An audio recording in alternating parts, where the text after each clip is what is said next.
Hazmat Hotline. This is Walter. May I help you?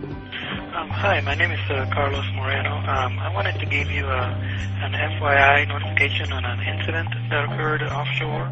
You work for which company? BP. Will impact the coast of Louisiana?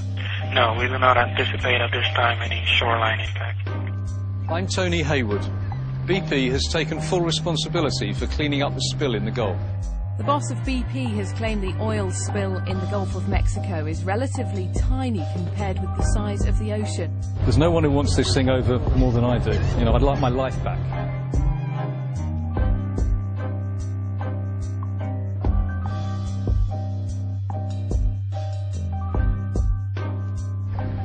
We've helped organise the largest environmental response in this country's history. We've been told by the Coast Guard that they are putting miles of booms out to protect these valuable and precious marshlands. However, this is the first sighting that we've seen. We've been out all day. The first effect is the animal that live just under the water surface.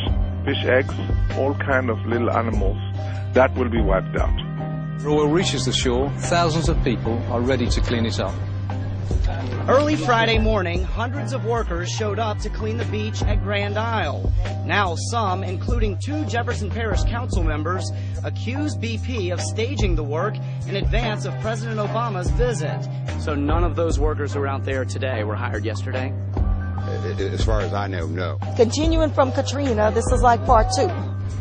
I'm deeply sorry. We have depleted the ocean everywhere, including in the Gulf. There's not enough fish to go around.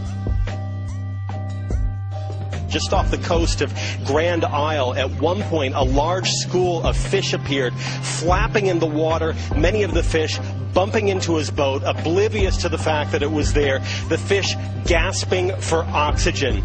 George Arneson says he's never seen anything like it during the 15 years he's worked on the Gulf. There's outrage from environmental groups after the Obama administration approved another oil drilling permit from the Gulf for the Gulf of Mexico. The administration insists this well isn't covered by the ban because it will be in shallow water. The Ixtoc well, which couldn't be plugged for 9 months, was in roughly 200 feet of water. Now in 2010, we're using the same exact techniques to try to plug a well that is leaking in 5,000 feet of water.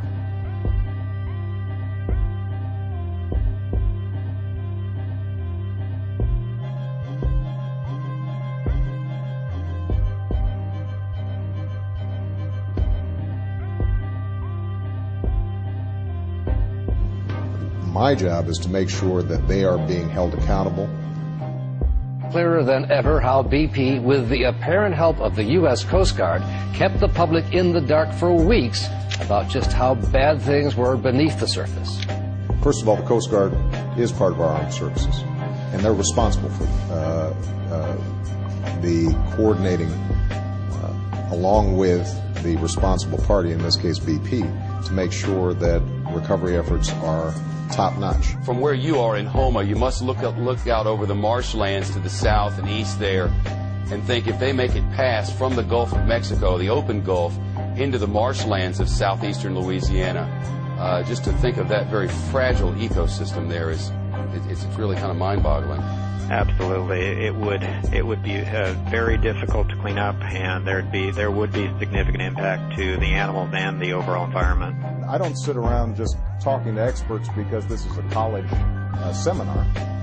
We talk to these folks because they potentially have the best answers, so I know whose ass to kick. President of the United States of America is on the case! I'm not going to rest or be satisfied until the leak is stopped. No sleep, no satisfaction. He will be on this thing 24 hours a day right after celebrating the great Connecticut Huskies Women's Basketball National Championship. The oil slick in the Gulf of Mexico is threatening hundreds of species of wildlife, including fish, shrimp, crabs, oysters that make the region one of the most important sources of seafood in all this nation. Folks are seeing dozens of dead jellyfish and sea turtles along the coast in Mississippi. It's not yet clear. They can't know for sure yet, they tell us, whether the oil is to blame, but experts say the numbers are not normal.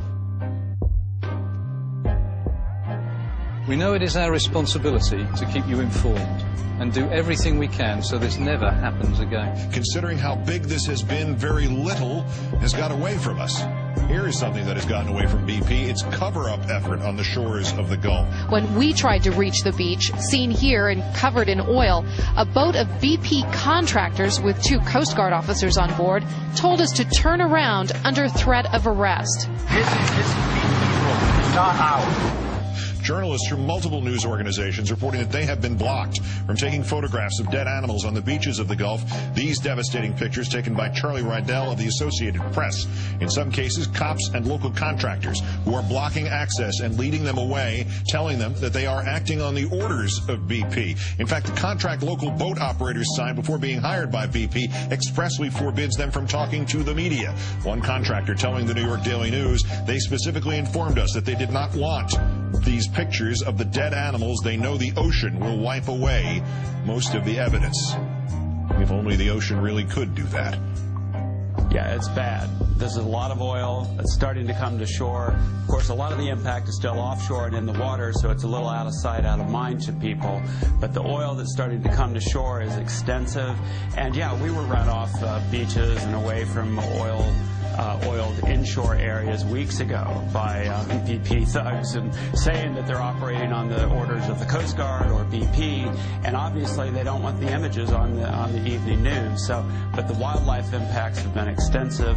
The number of dead carcasses that have been collected is just a minute fraction, perhaps 10 to 20% of the number of dead animals, which generally almost always drift down into the water column and sink. The National Center for Atmospheric Research released a simulation of what it thinks could happen if the so-called loop current, the thing in the Gulf of Mexico, picks up the oil, that it could reach the Atlantic coastline of Florida, the other side of Florida within weeks. It could spread up as far as Cape Hatteras in North Carolina and then moves out in the open ocean. Oh yeah, I think it's probable, particularly if this containment cap doesn't work and the blowout, which we know the blowout will keep going for the next couple of months until the relief wells get down there and kill this thing.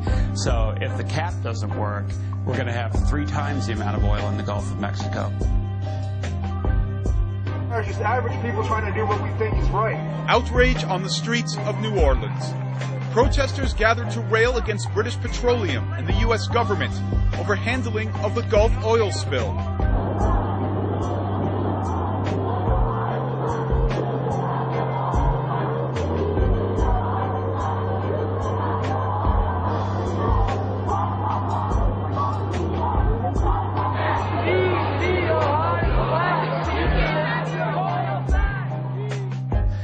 And, you know, ironically, some of these tar balls will go towards the UK and the North Atlantic Drift, and so some of the oil from BP will be returned to British Petroleum in the UK.